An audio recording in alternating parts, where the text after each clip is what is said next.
Ji, so we talked के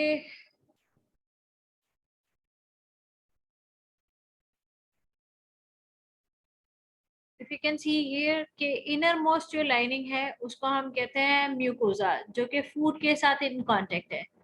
mucosa has three components.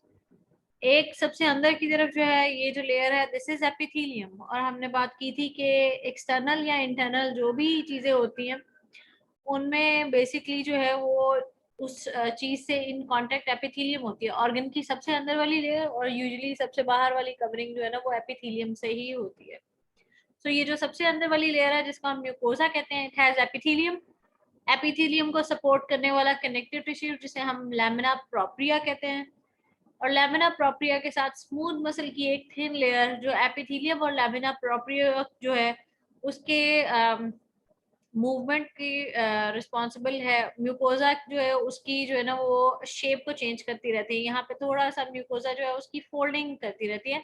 That muscular layer is called muscularis mucosa.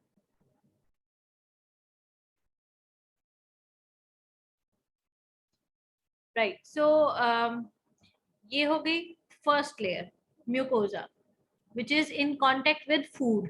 इसका मतलब है कि यहाँ ल्यूमन जो है ये वो पार्ट है जहां से पाइप के ल्यूमन में से सेंटर में से जो है ना वो फूड पास हो रहा है। एपिथेलियम वो पार्ट है जो कि इस फूड के साथ इन कांटेक्ट है।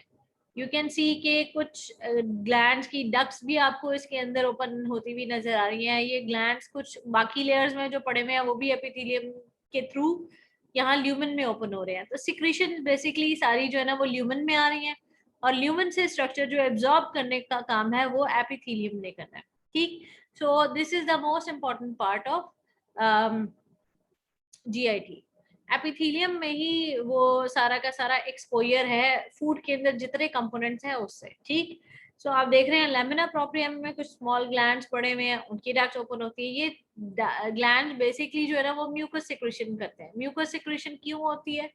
ताकि फूड के अंदर अगर ज्यादा केमिकल्स हैं, एसिडिक एनवायरनमेंट है, तो एपिथेलियम डैमेज ना हो। ठीक है, ये जो छोटे छोटे ग्लैंड्स आपको नजर आ रहे हैं ये एपिथेलियम की प्रोटेक्शन के लिए एक लेयर म्यूकोजा की म्यूकस सिक्रेशन की जो है वो इसके अंदर एपिथेलियम के ऊपर रिलीज करें। सो एपिथेलियम के ऊपर ये जो एक लेयर आ जाती है वो फूड के अंदर मौजूद केमिकल से कुछ हद तक जो है वो उसको प्रोटेक्ट करने के लिए।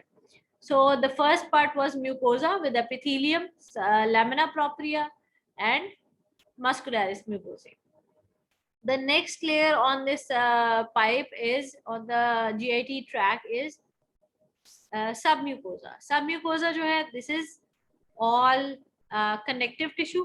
ये वो कनेक्टिव टिश्यू है जिसके अंदर ब्लड वेसल्स और नर्व बाहर वाली वॉल्स को पियर्स करती हुई यहाँ तक आ रही हैं, और उसके बाद फिर आगे आके लैमिना प्रोप्रिया के अंदर छोटी छोटी ब्रांचेस उसकी एंटर होनी है, और जीआईटी की जितनी वॉल की लेयर्स हैं, जितने भी टिश्यूज हैं, उन सबको ब्लड सप्लाई, नर्व सप्लाई और कनेक्टिव टिश्यू वाले जो सपोर्ट है, जिसमें हमने कहा था कि इम्यून सपोर्ट भी होती है कनेक्टिव टिश्यू की।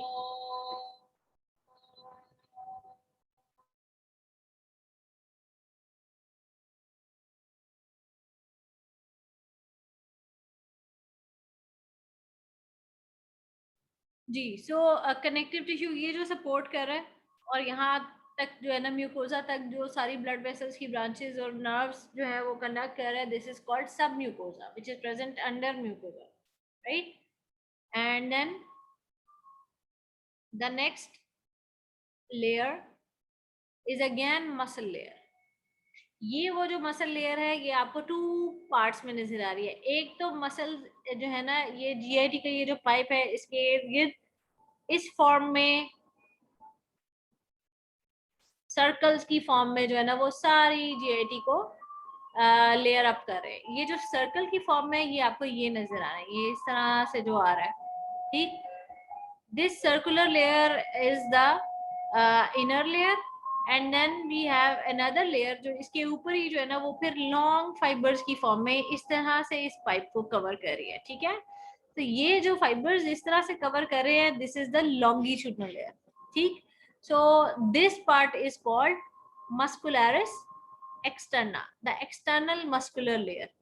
मस्कुलरिस एक्सटर्ना जो है वो बाहर वाली मस्कुलर लेयर है, उसने पूरे के पूरे पाइप जो है उसको कॉन्ट्रैक्ट करना है, रिलैक्स करना है। अभी हम जब पेरिस्टालसिस वाली मूवमेंट देखेंगे तो हमें आइडिया होगा कि मस्कुलरिस एक्सटर्ना की इंपॉर्टेंस क्या है।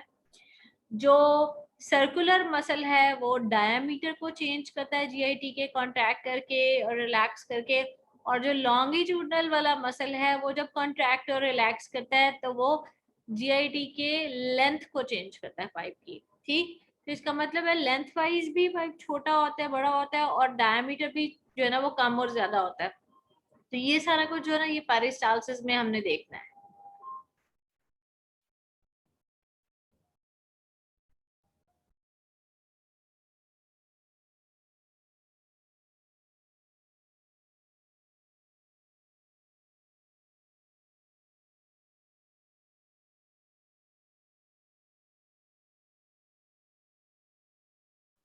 Right, and the outer most layer again is connective tissue layer.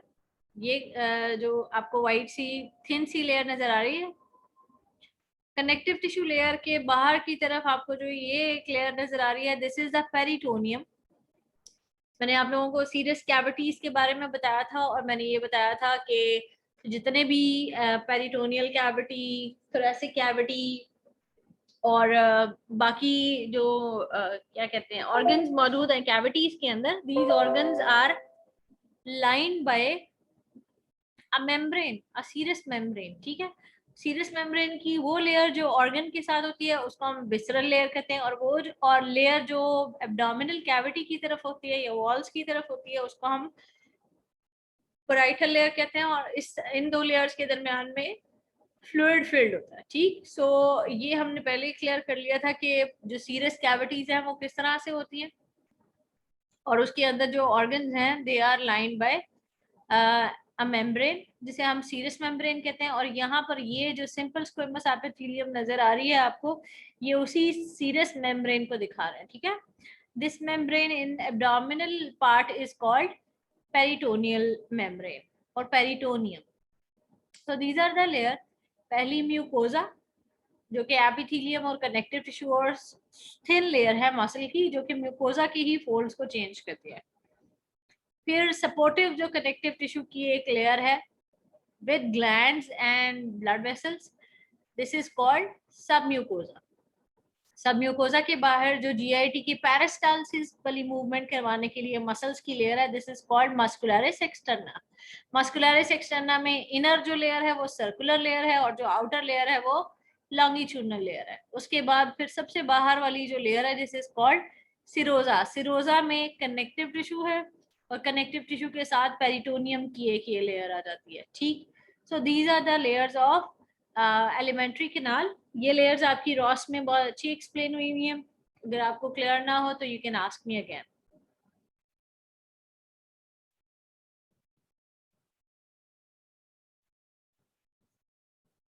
Right, so now talking about the epithelium. Epithelium की टाइप्स आप कर चुके हैं। एपिथेलियम यहाँ पर जो है वो दिस इज कलमनर एपिथेलियम। अब हर सेक्शन में एपिथेलियम जो है ना उसकी कंसिस्टेंसी चेंज हो रही है।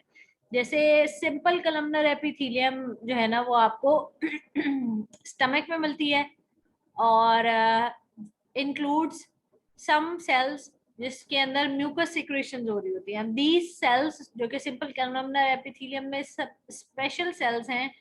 आपको लोअर पार्ट में इसका जो है ना वो न्यूक्लियस और साइटोप्लाज्म नजर आ रहा है, अपर पार्ट में आपकी जो है ना वो आपको सिक्रीशन फिल हुई भी नजर आ रही है। इस डायग्राम में भी ये जो इलेक्ट्रॉन माइक्रोस्कोपी वाली डायग्राम है इसमें ये जो आपको एक सेल नजर आ रहा है जो बाकी कलमनर सेल्स से डिफरेंट है।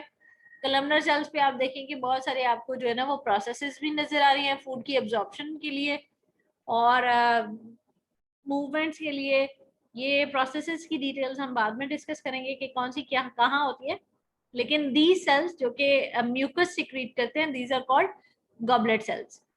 गॉबलेट सेल्स की बहुत ज्यादा इंपॉर्टेंस इसलिए है कि फूड, मैंने पहले भी बताया कि केमिकल्स वगैरह होते हैं फूड में, तो गॉबलेट सेल्स जो म्यूकस रिलीज करते हैं वो सारी की सारी म्यूकस जो है ना वो यहीं पर एपिथेलियम के ऊपर स्प्रेड कर जाती है।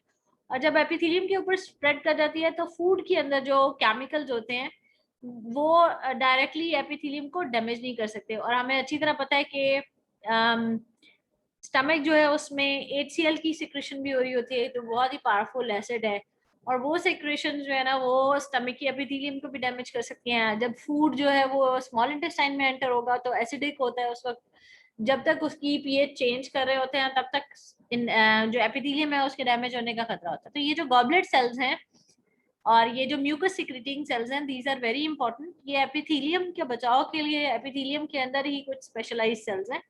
दे are releasing mucus over the epithelium, और म्यूकस वो लेयर है जो कि एपिथेलियम को डैमेज होने से बचाएगी।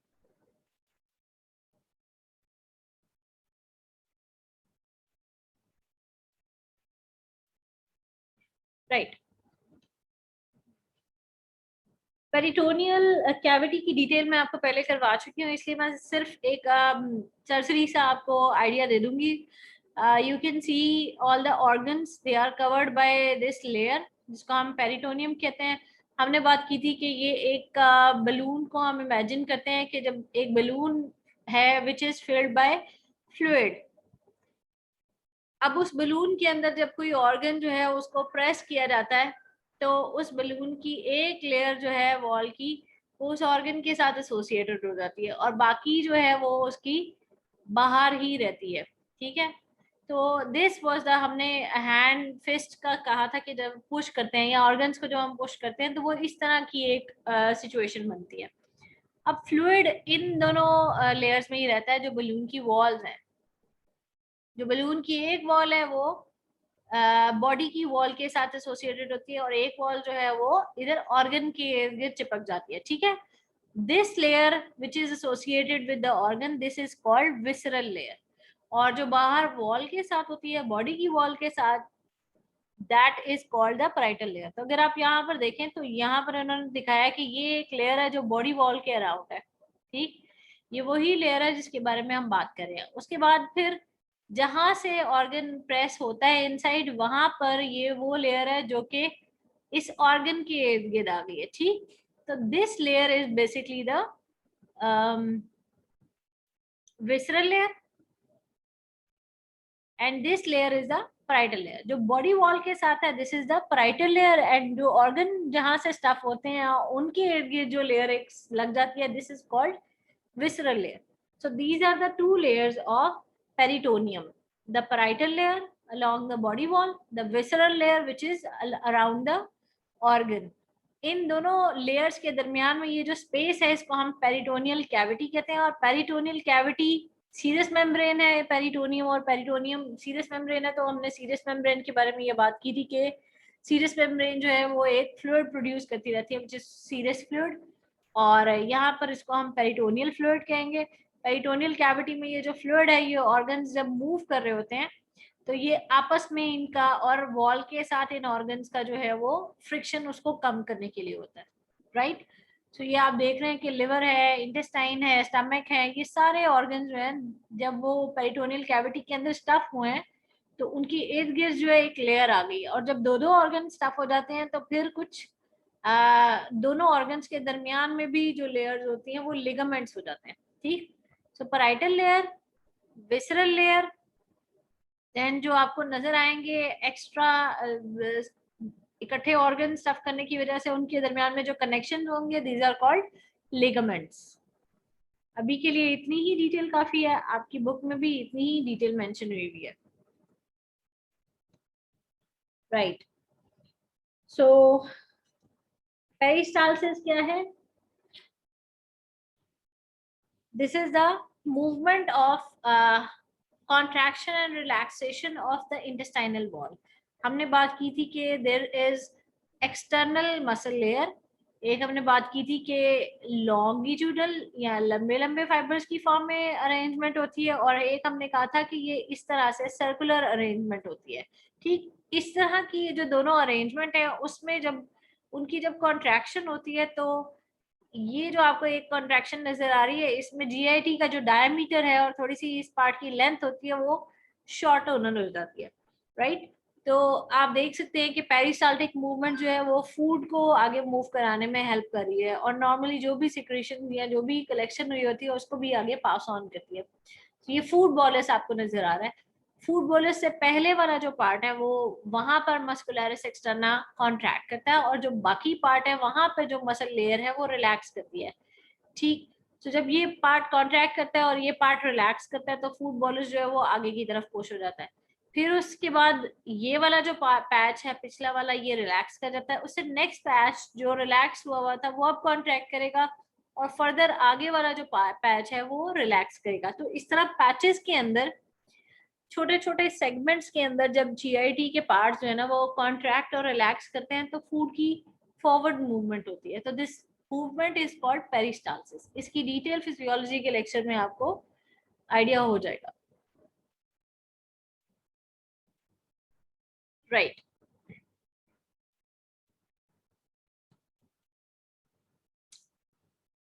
नर्वस सिस्टम का रोल जो है वो जीआईटी में बहुत इंपॉर्टेंट है। एलिमेंट्री कैनाल और जितने भी एक्सेसरी ऑर्गन्स हैं इनको जो नर्वस सिस्टम जो सप्लाई कर रहा है उसको हम कहते हैं parasympathetic and sympathetic nervous system, या कलेक्टिवली जिसको हम कह सकते हैं autonomic nervous system. Autonomic nervous system में दो पार्ट्स आ जाते हैं, sympathetic system and parasympathetic system.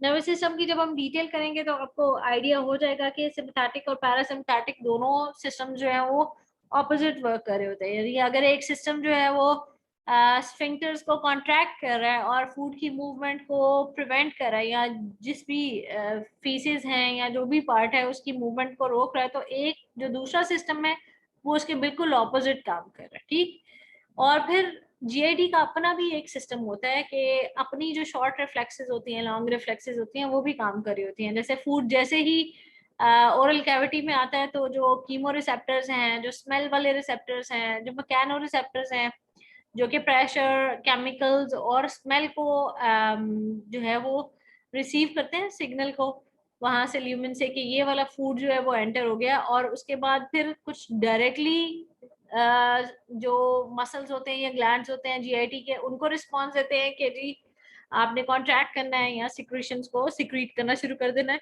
कुछ नर्वस सिस्टम को मैसेज भेजते हैं और उनसे भी फिर इनडायरेक्टली अगले जो पार्ट्स होते हैं उनको जो है ना उनमें ये मैसेजेस जा रहे होते हैं। तो कुछ जीआईटी का अपना लोकल सिस्टम भी है जिनको हम शॉर्ट रिफ्लेक्सेस कहते हैं। कुछ ये कि सेंट्रल नर्वस सिस्टम के थ्रू भी ये सारा चीजें जो है ना वो कंट्रोल हो रही है। तो sight, smell, taste, thought of food जो है ये सारे स्टिमुलाई हैं, और जैसे ही स्टिमुलस मिलता है receptors are activated. Receptors either directly या फिर through nervous system, short reflexes के थ्रू या लॉन्ग रिफ्लेक्सेस के थ्रू। जीआईटी के अंदर जो नर्व्स पड़ी हुई हैं उनको स्टिमुलेट करते हैं। ये जो नर्व्स हैं आगे जाके जीआईटी के अंदर हमने सबम्यूकोसा में जो ग्लैंड्स देखे थे और वैसे हमने स्मूथ मसल्स की जो लेयर देखी थी उनको स्टिमुलेट करते हैं। अब डिपेंड करता है कि ये जो स्टिमुलेशन है फूड के आने पे ये किस तरह का हुआ है, तो फिर उसके आगे वो उसी तरह का रिस्पॉन्स आता है। चेंज किस चीज की होती है, अगर स्पून मसल में चेंजेस आएंगी तो वो कॉन्ट्रैक्टिलिटी चेंज होगी, और अगर ग्लैंड्स के ऊपर इफेक्ट हो रहा है तो वो सिक्रीशंस के अकॉर्डिंगली होगा। ठीक, सो दीज टू सिस्टम्स हम अभी इनकी डिटेल नहीं करेंगे, हम नर्वस सिस्टम के साथ पैरासिम्पैथिक और सिम्पैथिक सिस्टम के जीआईटी के ऊपर जो इफेक्ट्स हैं उनके बारे में रीड करेंगे। अभी सिर्फ आपने ये रिफ्लेक्सेस के बारे में आइडिया लेना है कि ये रिफ्लेक्सेस जो है वो किस तरह से इफेक्ट करती हैं।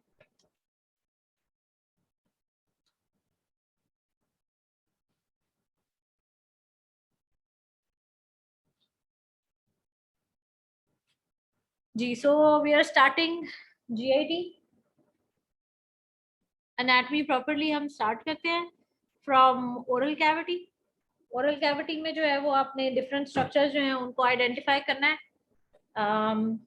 मेन जो हमारे क्वेश्चंस होंगे वो ये होंगे कि व्हाट एन्यूमरेट द स्ट्रक्चर्स या नेम दो structures which are present in the oral cavity और माउथ। और उन स्ट्रक्चर्स में से जो ज्यादा डिटेल में आना चाहिए वो आपको टंग की एनाटमी है। ठीक है, बाकी जो स्ट्रक्चर्स है वो ज्यादा डिटेल में हम नहीं कराते क्योंकि ये ज्यादातर ये जो टीथ वाला सेक्शन है वो डेंटिस्ट की उसमें आ जाता है डोमेन में, लेकिन टंग वाला स्ट्रक्चर डिटेल में और बाकी स्ट्रक्चर्स जो है ना उनकी एटलीस्ट लेबलिंग पता होनी चाहिए हमें। सो जो ओरल कैविटी है अगर आप उसको देखें तो एंटीरियरली ओरल कैविटी जो स्टार्ट होती है starts with lips. Lips close हो तो ओरल कैविटी क्लोज होती है, लेकिन अगर ओपन हो तो ये ओरल कैविटी की जो ओपनिंग है ये वाइट जो आपको नजर आ रही है ये क्लियर है। ठीक, पोस्टीरियरली अगर हम देखें तो ये वाला जो पार्ट है जहां पर ओरल कैविटी खत्म हो रही है और ये नेक्स्ट पार्ट इस यूविला वाले स्ट्रक्चर से आगे जो हमें नजर आ रहा है, this is the pharynx. So oral cavity जो है पोस्टीरियरली इस पार्ट पे खत्म हो जाती है जिसको हम कहते हैं oropharynx, right. This dark coloured structure यहाँ पर लिखा भी हुआ है पोस्टीरियर वॉल ऑफ फेरिंग्स। तो oral cavity starts from lips anteriorly and ends posteriorly with oropharynx. Laterally अगर हम देखें तो जो ओरल कैविटी है उस पे लैटरल वॉल्स जो बना रहे हैं वो चीक्स हैं। फ्लोर के ऊपर अगर हम देखें तो फ्लोर पे जो है वो जॉ के जो मसल्स वगैरह हैं और बोन है, उसके अलावा बाकी जो स्ट्रक्चर है वो मेन स्ट्रक्चर है टंग और उससे associated soft tissue.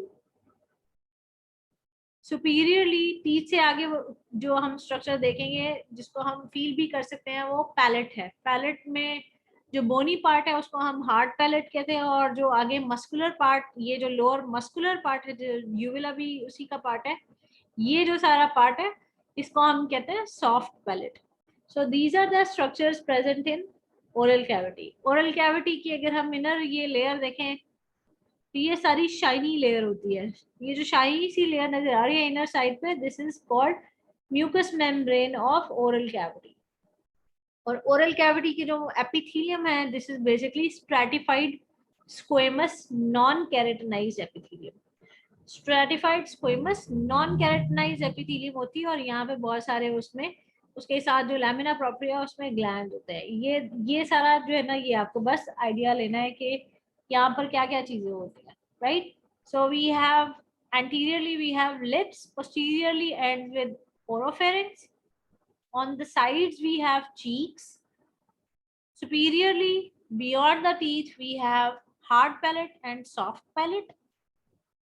Soft palate जहां पर ये खत्म हो रहा है और ओरोफेरिंक्स वाला पार्ट स्टार्ट हो रहा है, दरमियान में ये जो आपको रीजन नजर आ रहा है this is also posterior most part of oral cavity और ये ओरोफेरिंक्स का भी पार्ट लिया जाता है। यहाँ पर ये जो दो स्ट्रक्चर्स आपको नजर आ रहे हैं दीज आर पैलेटाइन टॉन्सिल्स। और मैंने लिम्फोइड ऑर्गन जब आपको बताया था तो मैंने आपको बताया था कि ये सेकेंडरी लिम्फेटिक ऑर्गन्स हैं जो कि ओरल कैविटी में होते हैं टॉन्सिल्स। और ओरल कैविटी में जो इन्वेजन होती है बैक्टीरियल इन्वेजन उसके अगेंस्ट ये हमारी इम्यूनिटी है, ठीक। तो और अक्सर बच्चों में भी जो है ना वो टॉन्सिलाइटिस जब होता है तो फिर ये मुंह खोल के देखें तो वो लार्ज हुए हुए।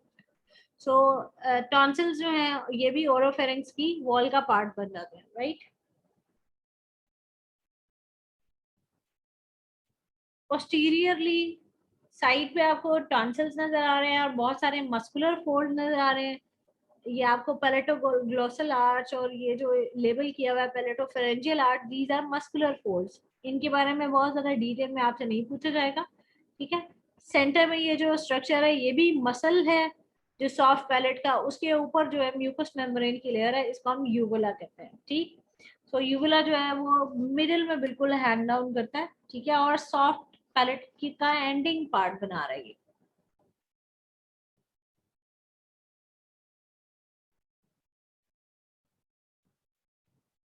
टंग जो है this is the main structure of oral cavity जिसकी डिटेल आपको अच्छी तरह से आनी चाहिए। बाकी मैंने आपसे कहा कि सिर्फ लेबलिंग इंपॉर्टेंट है।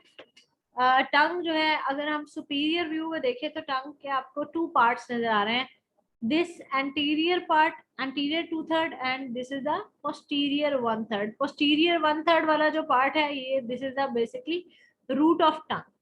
और रूट ऑफ टंग के साथ आपको वो ये वाला रीजन नजर आ रहा है, ये जो पैराटाइन टॉन्सिल आपको जिसमें नजर आ रहा है, ठीक है। और टंग के पोस्टीरियर मोस्ट पार्ट में भी लिंगुअल टॉन्सिल होते हैं, ये भी हमने इसकी लोकेशन भी पढ़ी थी, ये भी टॉन्सिल्स हैं and these are also the secondary lymphatic organs present in the oral cavity, right। Anterior 2/3 पे जो है वो बहुत सारे जो है ना वो प्रोसेसेस होते हैं, इनको हम फिंगर लाइक जो प्रोजेक्शन होती है टंग के ऊपर जो टंग की सरफेस को थोड़ा सा रफ कर देती हैं। रफ इसलिए करती हैं ताकि टंग जो है वो जब फूड के साथ जो है कॉन्ट्रैक्ट रिलैक्स करके उसके साथ स्ट्राइक करती है तो जो च्यूइंग वाली मूवमेंट है वो हो जाती है। तो ये जो रफनिंग है, ये जो बहुत सारे छोटे छोटे से प्रोसेसेस होते हैं टंग पे, इनको हम पैपिला कहते हैं, और ये डिफरेंट काइंड्स ऑफ पैपिला होते हैं, राइट। इंफीरियर सरफेस अगर आप देखें तो इंफीरियर सरफेस पे टंग जो है एक थिन सी मेम्ब्रेन के साथ जो है ना वो फ्लोर के साथ अटैच हुई होती है। ये जो मेम्ब्रेन है इसका एक फोल्ड नजर आ रहा होता है, this fold is called frenulum. So this is the inferior surface of tongue. आप अपना शीशे में एक दफा टंग को उठा के देखेंगे तो आपको ये बहुत क्लियर नजर आएगा। ये जो इंफीरियर मेम्ब्रेन है, यहाँ पर ओरल कैविटी की बेस पे जो है वो अभी मैं आपको दिखाऊंगी स्लाइवरी ग्लैंड्स की लोकेशन। स्लाइवरी ग्लैंड से जो डक्ट्स आती हैं they are going to open on the floor of oral cavity. तो ये आपको जो है ना वो ओपनिंग्स नजर आ रही हैं स्लाइवरी ग्लैंड्स की, ठीक।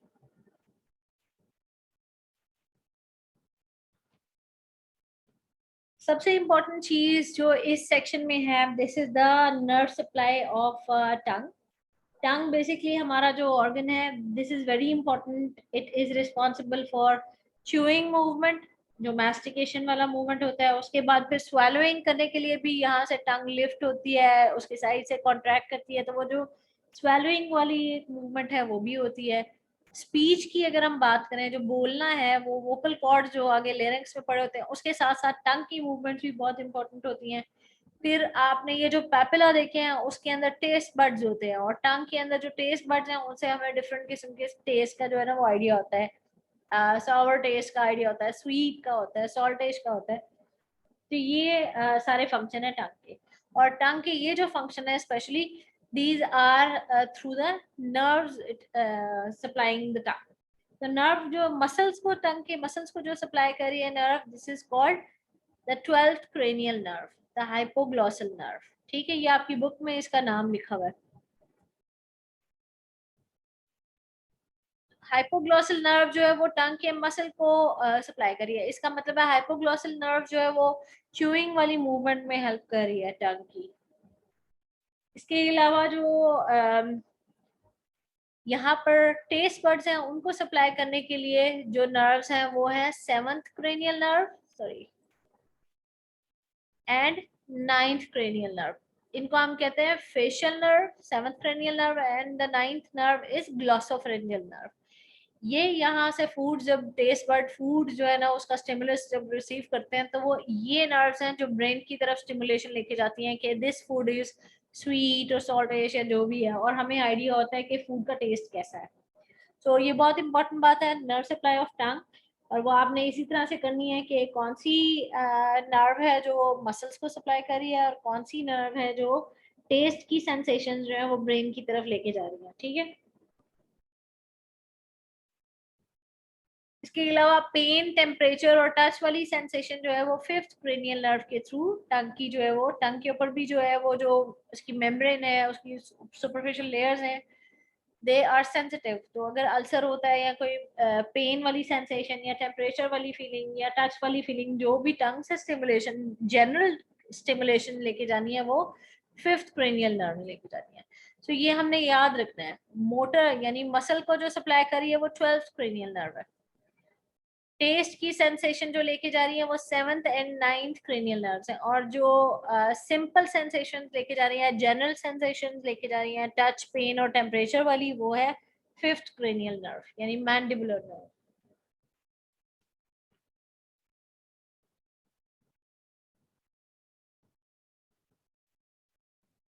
I hope this all is clear. अगर कोई चीज क्लियर नहीं है तो आई विल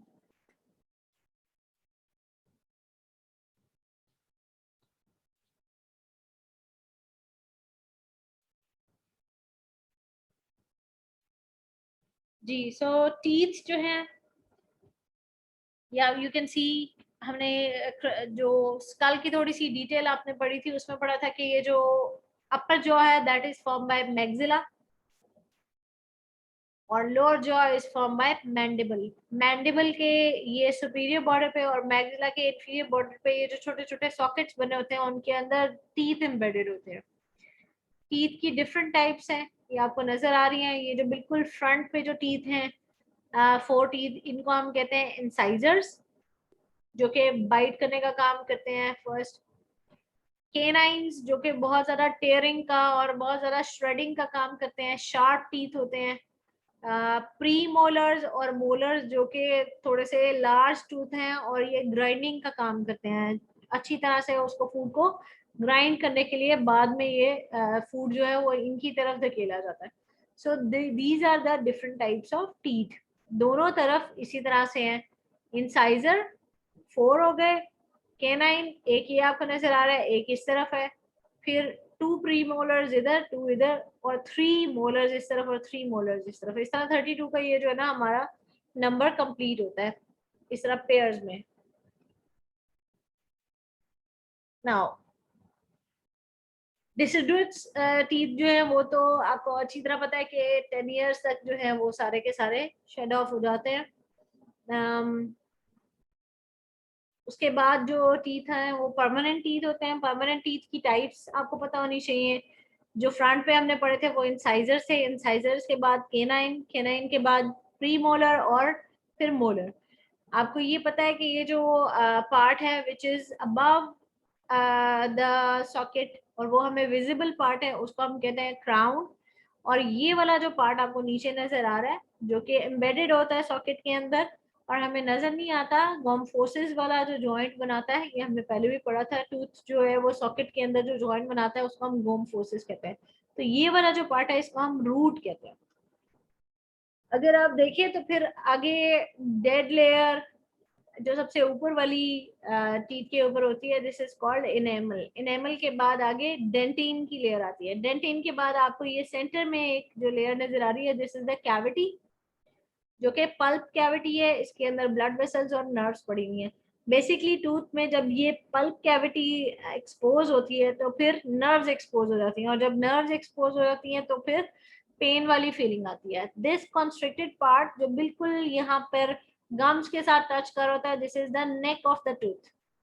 ये आपको गम की लेयर इस तरफ भी और इस तरफ भी नजर आ रही है, जो रेडिश गम्स नजर आते हैं ओरल कैविटी के अंदर, राइट।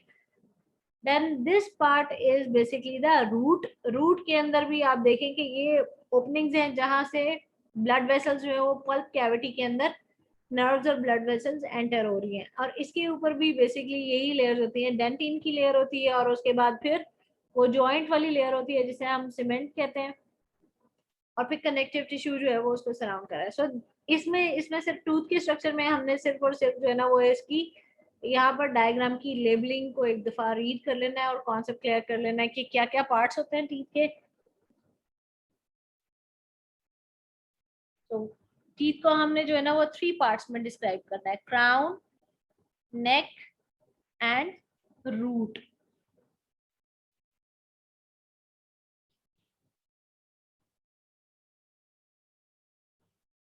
फंक्शन आपको क्लियर है कि टीथ जो है उनके डिफरेंट फंक्शन होते हैं। जो कटिंग टीथ होते हैं और टेयरिंग टीथ होते हैं वो स्टार्ट वाले ये टीथ हैं, कट करने का काम और फिर टेयर करने का काम ये शार्प वाले टीथ कर रहे होते हैं, incisor and canine.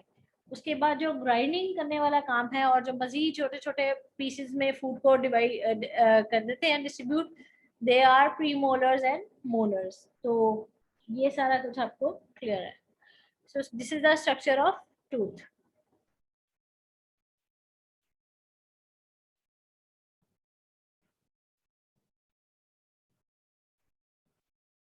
Okay, next time we'll start with salivary glands. Tomorrow जो लेक्चर होगा उसमें salivary glands और हम GIT का जितना पार्ट की एनाटमी हम डिस्कस कर सके वो करेंगे, और accessory glands मेरा ख्याल है उससे नेक्स्ट वीक के लेक्चर में डिस्ट्रीब्यूट हो जाएंगे। So GIT we will finish in 3 lectures inshallah. So tomorrow see you starting from salivary glands. ठीक है, अभी तक जितना हमने किया उसको एक दफा रीड कर लें, देख लें आपको सारी समझ आ गई है या नहीं।